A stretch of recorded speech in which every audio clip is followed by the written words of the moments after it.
Salam sehat selalu untuk kita semuanya. Namo Buddhaya. Jelang Waisak, saya akan mengupas kitab suci Dhammapada, bagian dari Buddha Wagga, khususnya yang dikupas dari bab 14 Buddha Wagga. Bapak Ibu sahabat muda, kita akan melihat kitab suci Dhammapada syair 179. Beliau yang kemenangannya tak dapat dikalahkan lagi, yang nafsunya telah diatasi dan tidak mengikutinya lagi. Buddha yang tiada bandingnya, yang tanpa jejak nafsu. Dengan cara apa akan kau goda beliau? Bapak Ibu sahabat muda, Bodhisattva dalam perjuangannya mengumpulkan paramita-paramita, dan saat memperoleh kesadaran sempurna, penerangan sempurna, dengan paramita-paramita yang sempurna, beliau mencapai tingkat kebudaan. Beliau mencapai kemenangan yang tak dapat dikalahkan lagi. Karena apa? Karena telah sempurna paramita-paramita yang telah beliau kumpulkan. Sehingga begitu besarnya sifat beliau sehingga disebut Maha Bijaksana, Maha Maitri Karuna. Inilah kita jadikan beliau sebagai Guru Agung, pelindung kita. Kemudian dalam syair Dhammapada 180, beliau yang tak terjerat dan terlibat nafsu keinginan yang menyebabkan kelahiran, Buddha yang tiada bandingnya, yang tanpa jejak nafsu. Dengan cara apa kau goda beliau? Bapak Ibu sahabat muda yang berbahagia, dengan kekuatan batinnya, akhirnya beliau mencabut akar-akar kejahatan, loba, dosa, dan moha, keserakahan, kebencian, dan kebodohan batin. Inilah 3 akar kejahatan yang menyebabkan makhluk terlahir kembali, terlahir berulang-ulang kembali, mengarungi samsara, mengarungi rantai kelahiran yang berulang-ulang. Oleh karenanya, pada saat momen-momen menjelang Waisak ini, kita berusaha sekuat tenaga mengikiskan sifat loba, dosa, dan moha. Memang kita masih manusia biasa yang belum memutuskan loba, dosa, dan moha.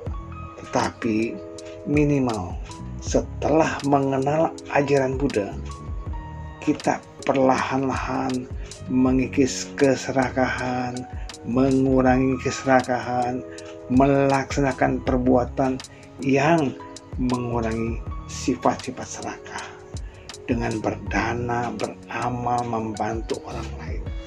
Kita kikis keserakahan sedikit demi sedikit. Demikian pula dengan kebencian. Sebagai umat Buddha, marilah kita berlatih mengembangkan cinta kasih, mengembangkan kasih sayang kepada semua makhluk, tanpa pernah memikirkan kebencian, tanpa perlu memendam rasa dendam, tanpa perlu kita mengumbar-umbar nafsu kita. Mulailah dengan mengikis kebencian, lalu kebodohan batin.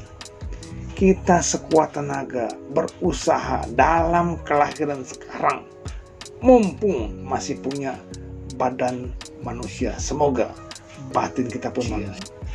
Kita mau belajar, bertanya kepada orang-orang bijaksana, rajin melaksanakan meditasi, senang belajar Dharma, perlahan-lahan kebijaksanaan akan muncul dalam diri kita.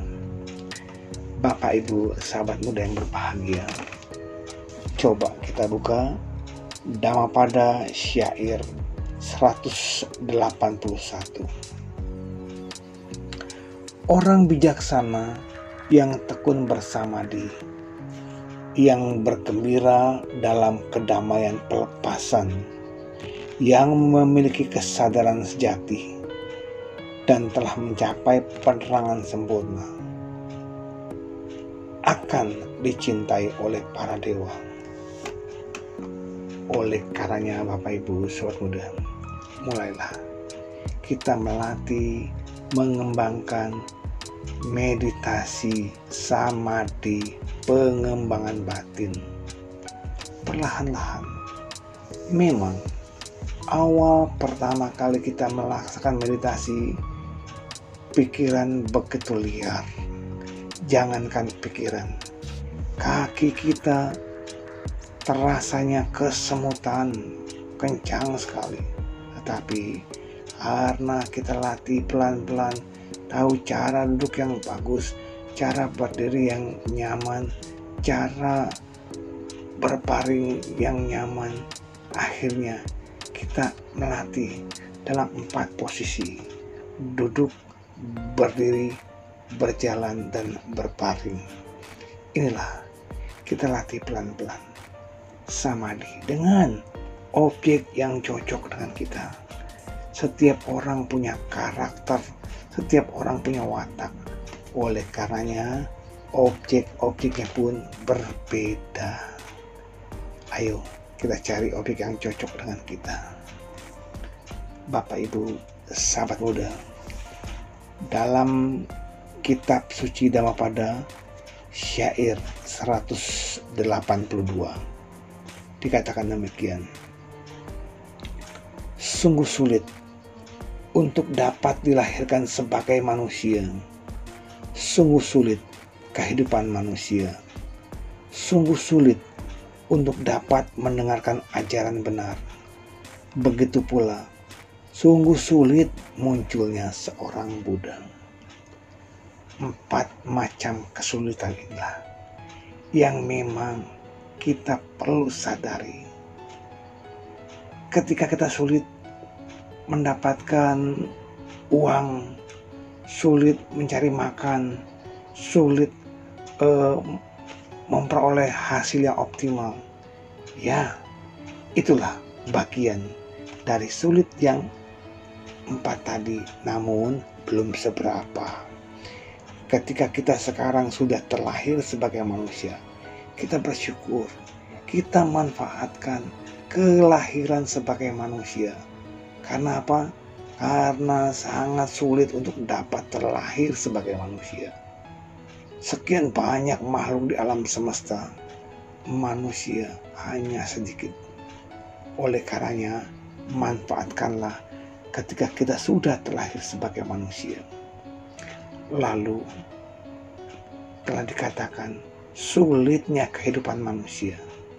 Manusia harus berjuang mencari nafkah, memenuhi kebutuhan hidupnya, bukan cuma fisik, tetapi juga dari sisi mental, batin, makanan mental. Dia harus dipenuhi. Ketika sakit fisik mungkin hal biasa, tetapi bagaimana kalau sakit mental? Oleh karenanya, semasa masih menjadi manusia yang sehat, manfaatkanlah belajar Dharma, makan secara teratur yang bagus, dan jangan lupa makan makanan batin kita. Kemudian ketika sulitnya sebagai manusia, juga sulit untuk mendengarkan ajaran benar. Mengapa Bapak Ibu saudara-saudaraku yang berbahagia? Karena mendengarkan ajaran benar seringkali bertentangan dengan kemauan kita. Kita diajarkan dermawan, kita diajarkan bersahabat, kita diajarkan bersahaja, kita diajarkan semangat, kita diajarkan punya kesabaran. Wah, berat. Maunya kita enjoy saja. Masa bodoh, yang penting saya suka, yang penting saya happy, yang penting tidak membuat saya menderita. Aduh, dengan belajar Dharma, kita harus mengendalikan mata, mengendalikan indria lainnya. Berat, memang berat. Tetapi itulah ajaran benar.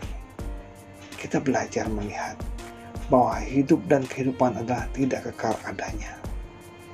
Kemudian, Bapak Ibu sahabat muda, kesulitan lainnya adalah sulit munculnya seorang Buddha. Dalam satu masa, dalam satu kapal, wow, begitu sulitnya muncul seorang Buddha. Karena apa? Karena beliau harus memiliki paramita dan kondisi manusia saat itu yang bagus. Oleh karenanya kita bersyukur dalam kapal sekarang kita masih mengenal ajaran Buddha Gautama. Marilah kita pelajari, kita terapkan dalam kehidupan sehari-hari. Bapak Ibu sahabat muda, marilah kita buka lagi kitab suci dalam pada syair 183 yang berbunyi demikian. Tidak melakukan segala bentuk kejahatan, senantiasa mengembangkan kebajikan dan membersihkan hati dan pikiran. Inilah ajaran para Buddha. Ayo mulai dari diri kita untuk tidak melakukan segala macam bentuk kejahatan, baik melalui pikiran, ucapan, dan jasmani kita. Ayo kita kembangkan kebaikan-kebaikan melalui pikiran, ucapan, dan jasmani kita. Kembangkan terus, yang akhirnya kita berusaha untuk membersihkan hati dan pikiran kita.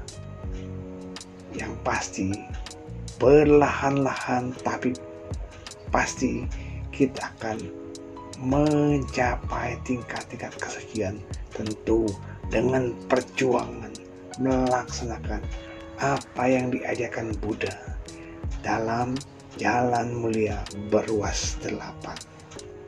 Semoga momen-momen saat-saat menjelang Waisak ini menginspirasi kita untuk senantiasa mengembangkan kebaikan-kebaikan yang tersirat ataupun yang tersurat dari ajaran-ajaran Buddha.